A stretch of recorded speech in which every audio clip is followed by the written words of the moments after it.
abeshongoza 5 na 4 nibo bari kuza kujwekera ubureberezi bwa East Rwenzori okweshongora obwa bikiriza bari kuza kuzekero cy'abazurizi ahari na Mugongo. Abeshongoza aba babanza no kweshongora bimwe mbyeshongoro ebara yeshongorere na Mugongo.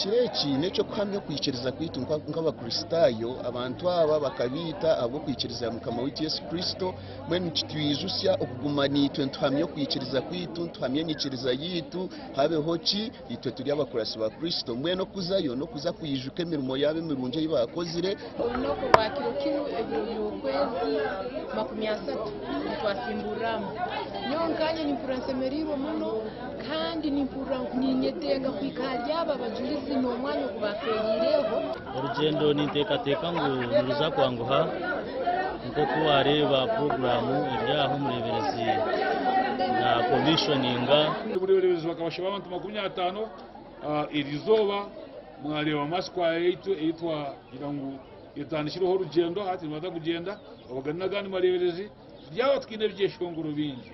Obureberezo obu nubuza kwegita amareberezi mukaga agarukuza kwebembera okushabara na Mugongo abwo rubajo rw'abakristayo okujaguze kiro cy'abazurizi norwo kubanza ebiro bishatu kwa 5 2024.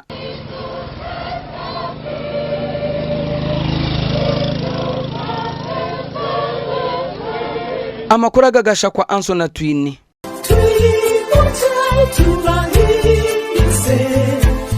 Oh, we do see, oh,